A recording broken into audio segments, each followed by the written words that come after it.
Hello everyone, Brachiosaurus227 here, and today I'm going to be talking about a blaster that a lot of people don't like to talk about, mainly because it's kind of hated and overlooked, and that is kind of what this is kind of what I do on my channel. I look at hated and overlooked blasters, underrated blasters, if you will. Of course, that is all opinion, but I really like the Nerf MEGA Thunderhawk because it's something special to me.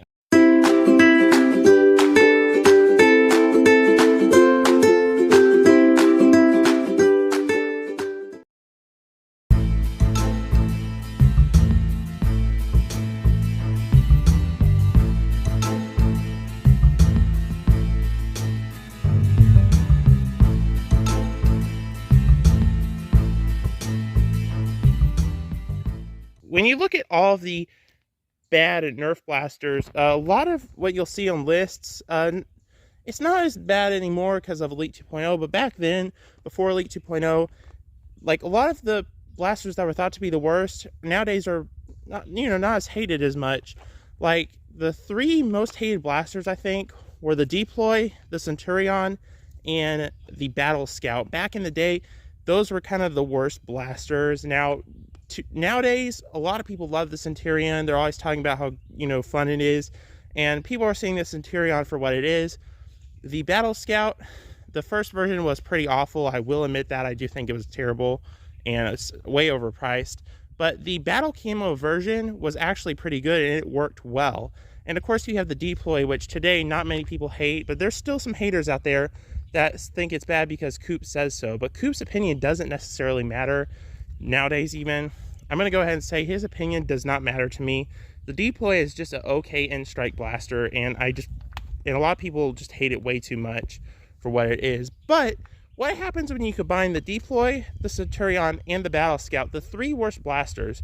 Well, you get this abomination. And right out of the gate, I'm going to say the Centurion is better than this, but this is definitely better than the Deploy and Battlescout. But why do people hate this blaster so much? And I just really want to know, because it's a good blaster for all intensive purposes. It works well, and I honestly think it looks cool, like a railgun or something, and no one seems to like this aesthetic. I don't know why. I really love the railgun look. Now this this clip thing is a little bit annoying, but it's not too bad. The capacity is overall decent. Honestly, I don't hate this blaster.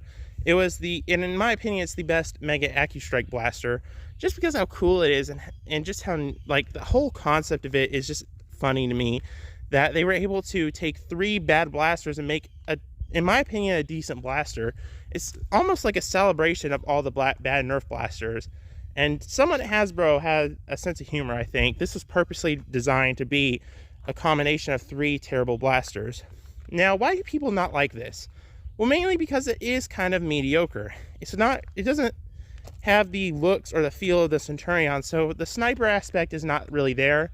The extending barrel thing, while it is a cool feature, isn't really that useful.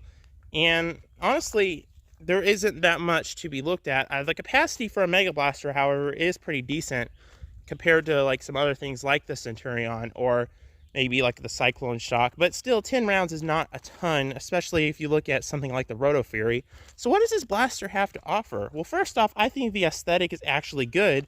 It looks like a railgun, and you can really see that, and no one seems to like that aesthetic. A lot of people don't like just the blaster in general. They think it's useless. I mean, I don't know. It is kind of useless in the hobby, but the aesthetics of it are so cool, and I think it actually is somewhat imposing. I use this in a Nerf war. It's just a ton of fun to use. I really do like it. I think people don't have the right view of this blaster. They look at it as just another mediocre blaster from Nerf, but it's kind of, in a way, a celebration of all the bad blasters that nowadays aren't, as hated anymore. I think the way we look at blasters nowadays is it has to be a practical, super, 150 FPS pro blaster in order for it to be good, or it has to have some kind of extra gimmick that makes it really, really good, like the Moto Blitz or the new, I forgot the name of it, the Double Punch, like the new Double Punch coming out. It has to have a really cool gimmick that's useful in order for it to be, like, good.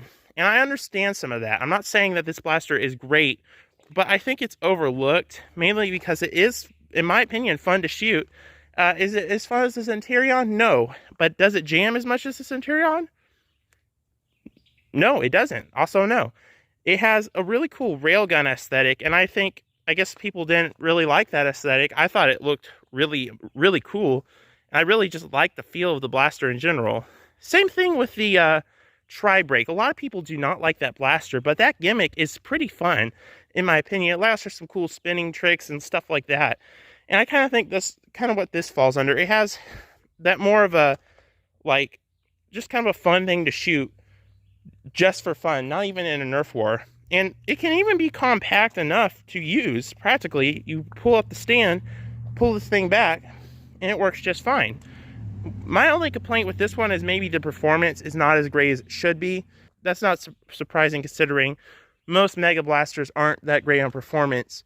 But yeah, overall, I think this blaster is kind of overlooked. For me, it's fun, and in my opinion, I think it's good in its own fun, silly way. Just how ridiculous this blaster is what makes it so good, in my opinion. Just like the Meg movie. The Meg movie is not a good movie, but it's so fun and ridiculous, it just becomes a fun thing to watch. It's not good in itself, but like, it's just a fun thing to watch. There's no good, the acting's not good, the story's not good or anything, but it's just fun to see the CGI shark running around, and, you know, it's just like swimming around, sorry. And it's just a fun movie. It's not a good movie, but a fun movie, and that's why people like it. That's why it made $500 million at the box office. Not talking about movies here, but that's kind of what this blaster is to me. It's just such a fun, silly, over-the-top blaster. It's just fun. That's why I like it. That's why I think this blaster is kind of underrated and overlooked. I think a lot more people should give this some more love. I think it could have even some mod potential. I don't know how much. I don't know if it can be taken apart. I haven't looked at it. I just think this would be really cool to see, like, what people would do with it. Like, you could almost make like a shotgun clip to go with this. If you could mod it, you just have to remove a lock that won't let the clip move out. Get some extra, maybe 3D print some clips. Like, have different mod potential. No one's explored the mod potential of this blaster. That's what makes me upset. And a lot of blasters have great mod potential.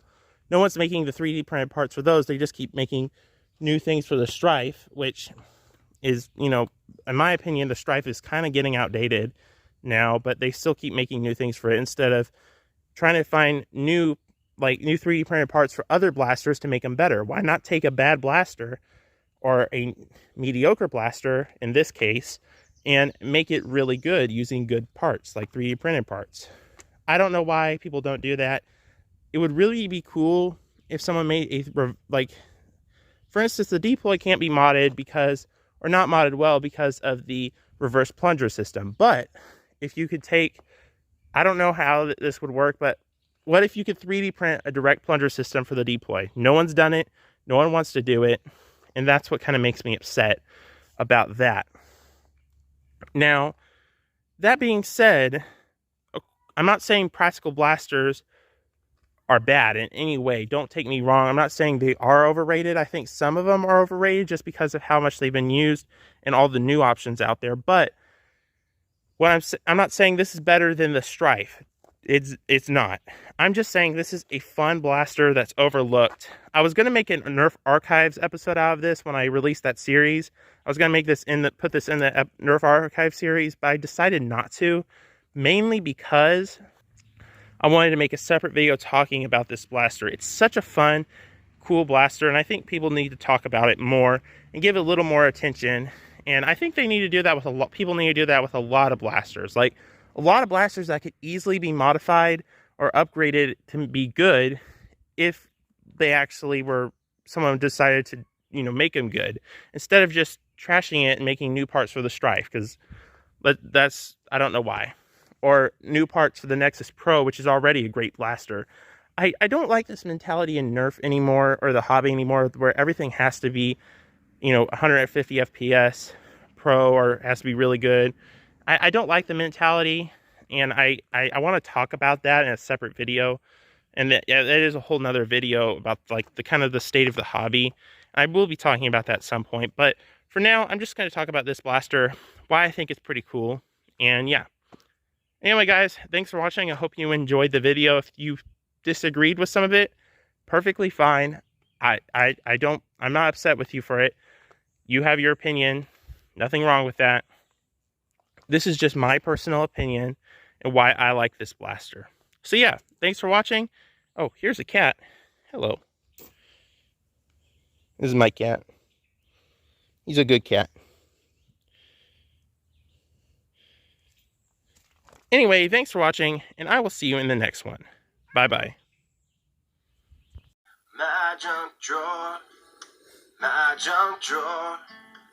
So many things, I don't know what they're for, but I won't let it go. No, I will add more useless little things to my junk drawer.